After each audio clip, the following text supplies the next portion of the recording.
जय माता दी। तृतीय नवरात्रि कथा माँ चंद्रघंटा कथा। माँ चंद्रघंटा की कथा दुर्गा सप्तमी और देवी भागवत पुराण में वर्णित है।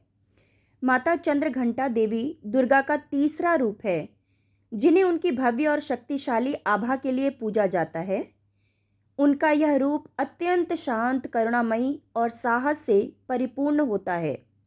उनके माथे पे अर्धचंद्र सुशोभित रहता है, जिसके कारण उन्हें चंद्रघंटा कहा जाता है। यह कथा विशेष रूप से नवरात्रि के तीसरे दिन की पूजा में महत्वपूर्ण मानी जाती है। कथा कुछ इस प्रकार से है। जब महिषासुर नामक असुर ने पृथ्वी और स्वर्ग में आतंक मचाना शुरू किया, तब सभी देवता और ऋषि मुनि उसके अत्याचारों से त्रस्त हो गए।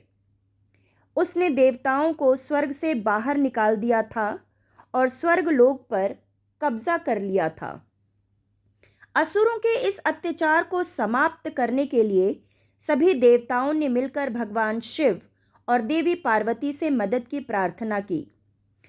देवी पार्वती ने सभी देवताओं की प्रार्थना सुनकर चंद्रघंटा का रूप धारण किया। इस रूप में माता के 10 हाथ थे, जिसमें उन्होंने अलग अलग अस्त्र शस्त्र धारण किए हुए थे। उनके एक हाथ में त्रिशूल, दूसरे में गदा, तीसरे में तलवार, चौथे में कमल का फूल था। माता चंद्रघंटा का यह रूप अत्यंत वीर और अद्भुत था। उनके माथे पे अर्धचंद्र के आकार का घंटा था, जो बजने पर शत्रुओं का नाश करता था। चंद्रघंटा माता ने महिषासुर से युद्ध किया और अंततः उसका वध किया।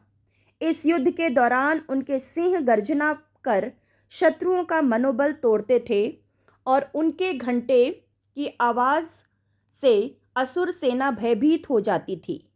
महिषासुर को पराजित करने के बाद देवताओं ने माता चंद्रघंटा की स्तुति की और उन्हें विजयिनी कहा। माता चंद्रघंटा की यह कथा हमें साहस, शक्ति और करुणा का संदेश देती है। यह बताती है कि जब भी धर्म संकट में होता है, माता चंद्रघंटा अपने भक्तों की रक्षा के लिए सदैव तत्पर रहती है।